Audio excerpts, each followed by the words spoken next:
My mother-in-law was having a heart attack. My husband, a top cardiac surgeon, was the only one who could save her. I didn't call him for help. I just stood there and watched, my eyes cold, as she took her last agonizing breath in front of me. In my last life, when she had this heart attack, I called my husband immediately. He accused me of being a jealous, manipulative wife, faking an emergency just to drag him home. He refused to come. She died in the hospital. And when my father-in-law demanded to know why, my husband swore I had never called him, pinning the entire blame for his mother's death on me. The father-in-law, consumed by hatred, stabbed me to death. When I opened my eyes again, I was back on that very day. Eva, Dr. Chen is the only one who can perform this surgery. You have to get him here now. If he is not here within the hour, she is not going to make it. When I came to, my mother-in-law Helen was already on the hospital bed, her breath shallow and ragged. The situation was critical. On instinct, I pulled out my phone and started to walk away. But after 2 steps, the image of my father-in-law butchering me flashed through my mind. I hadn't died after the last stab wound. I remember looking down, my stomach a bloody, mangled mess. A shiver ran down my spine. My husband Liam loves to dodge responsibility, doesn't he? Well, not this time. The phone rang for what felt like an eternity before he finally picked up. What is it? Liam's voice was sharp with annoyance. My own voice trembled, thick with unshed tears. Liam, it is your mom. She has had a heart attack. We're at your hospital. And the head nurse said you are the only one who can do the surgery. You have to come, please. There was a pause, then his tone turned cold with fury. Eva, are you serious right now? I take Winona to the mall for a few hours and you pull a stunt like this. You are using my mother's life to score jealousy points. Have you lost your mind? No, I am not. I whimpered. She is really Liam, honey. I don't feel so good. A sweet, delicate voice cut me off. Winona, are you okay?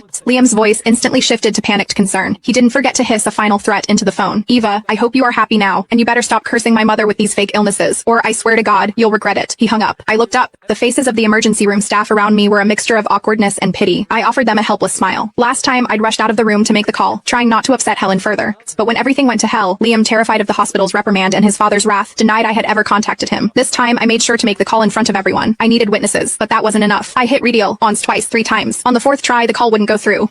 He'd blocked me. I leaned over Helen's bed. Mom, just hang on. Liam wouldn't just leave you. She was still conscious. As I said those words, her monitor shrieked, the lines going haywire. The doctors and nurses jolted into action, a chaotic ballet of desperation. The head nurse pulled me out of the room, her face grim. Eva, her situation is deteriorating rapidly. I don't care how you do it, but you need to get Dr. Chen here now. But he won't answer my calls, I cried, my voice thick with panic. Then try someone else's phone. Disappeared back into the room, leaving me alone in the hallway. Simone, Elsa's phone. I borrowed phones from 2 different nurses. Both times, as soon as Liam heard my voice, he hung up. The head nurse had given me a direct order. I had to find another way. Wiping my tears, I opened the app for the city's biggest live streamer, a guy who ran a channel called HelpForce Live. I sent the biggest virtual gift they had. A moment later, I was live with him. Hello, HelpForce. I began, my voice choked with sobs. I am just a regular person, but I am in a terrible situation. My mother-in-law has had a sudden heart attack, and Dr. Liam Chen is the only surgeon who can save her. But he won't take my calls. He is at the city center mall right now. If anyone sees him, please tell him to get to St. Jude's Hospital immediately. His mother only has about 40 minutes left. I finished, my whole body shaking, and sent the streamer a photo of Liam. The streamer hesitated. Ma'am, I understand you are upset, but doctors have private lives too. We can't just ambush him because you say it is an emergency. This could be a serious invasion of his privacy. So, before he could finish,